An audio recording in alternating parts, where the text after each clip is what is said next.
মূর্তি, তিনার আসল নাম হচ্ছে আব্দুল্লাহ, তিনার বাবার নাম আবু কুহাফা, তিনার মায়ের নাম উম্মুল খায়র সালামা বিনতে সাহর, তিনার লকব হলো আবু বকর। সুবহানাল্লাহ।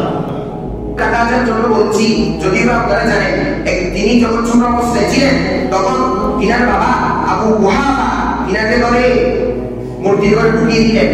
ঢুকিয়ে দেওয়ার পর বলতেছে, হাযা ইলাহুকা সুমুল্লাহ ফাসজুদ লাহা, সন্তান তুমি তাকে খোদা মানো, তাকে সিজদা করো। তখন বাবাকে আবু বকর সিদ্দিক বলতেছে, বাবা আপনি চলে যান, দেখি আমি সেই আমার খোদা কিনা। তখন সিদ্দিক আকবর সে মূর্তিকে সম্বোধন করে বলতেছে, ইন্নী জাইলুন ফাতাইন্নি, এই মূর্তি আমি খোদার তর, আমাকে খাবার দাও। আবার বলতেছেন, ইন্নী আলিম ফাকসিনি, আমার থেকে কাপড় নেই, আমাকে কাপড় দাও। মূর্তির কোনো আওয়াজ আছে? শেষ মাঝে তিনি একটা ইট নিয়ে বলতেছে, লাউ কুনতা ইলাহান ফামনা নাফসাক, এই মূর্তি তুমি যদি খোদা হয়ে থাকো তাহলে নিজেকে বলে বাঁচাও। এমন করে তিনি একটি পাথর ছুড়িয়ে মারলেন, মারার সাথে সাথে মূর্তি দুই টুকরো হয়ে গেলেন। ওদিকে বাবা আওয়াজ শুনতে পেলেন আবু কুহাফা, দূরে এসে দেখতেছে মূর্তি ভাঙা। কিরে মূর্তি কে ভাঙলো? বলতেছে আমি ভাঙছি। বলতে কেন? বলতে যে হুদা আমাকে খাবার দিতে পারতেছে না, যে হুদা আমাকে কাপড় দিতে পারতেছে না, সে আমার কেমন হুদা হলো? তখন তাকে প্রহার করতে চাইলো। তখন মা ডাক দিয়ে বলতেছে, না তাকে মারা যাবে না, কারণ সে যখন আমার পেটে ছিল তখন একটা আসমান থেকে আওয়াজ এসেছিল, বলতেছে, ইয়া আমাতুল্লাহ আল তাহকিক আবশির বিল ওয়ালাদিন সিদ্দাতি ইসমুহু ফিস সামাই সিদ্দি সাদিউল মুহাম্মাদি ওয়া রাফিক। সুবহানাল্লাহ।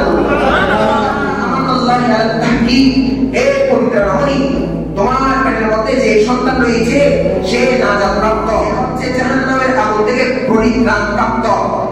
ফিস সামাই সিদ্দি, আসমানে যার নাম সিদ্দি, মুহাম্মাদিন সাহিবি ওয়া রাফি, জমিনে সে মুহাম্মাদের বন্ধু হবে এবং সাহাবা হবে। সুবহানাল্লাহ। তখন একজন শিয়া ব্যক্তি ইমাম বাকের কাছে গিয়েছেন। সে ইমাম বাকের হচ্ছে শিয়াদের 12 ইমামের এক ইমাম। ইমাম বাকের কাছে গিয়ে বলতেছে, হুজুর আমাকে একটি সমাধান দেন। সেটি হচ্ছে, আমরা যে তলোয়ারে নকশা করি, তলোয়ারের মধ্যে তৎকালীন আমলে তলোয়ারের নকশা করতো কি করতো না? করতো। তো বলতে সেই তলোয়ারের নকশা করার কি জায়েজ আছে? বলতেছে যে হ্যাঁ। ইমাম বাকের বলতেছে, হ্যাঁ অবশ্যই জায়েজ আছে। এই ঘটনা লিখতেছে আসহাবি শিয়া, এই কিতাব লিখতেছে শিয়া, কিতাব একটা কিতাব থেকে এই ঘটনাটা আসতেছে। বলতেছে দলিল কি? যে জায়েজ আছে বলছেন, দলিল দেখান। বলতেছে আবু বকর সিদ্দিক করেছেন, যার কারণে করা জায়েজ আছে। সুবহানাল্লাহ বলুন না। আচ্ছা ঠিক আছে, বুঝেছি জায়েজ, কিন্তু আপনি আবু বকরকে সিদ্দিক বললেন কেন? সত্যবাদী বললেন কেন?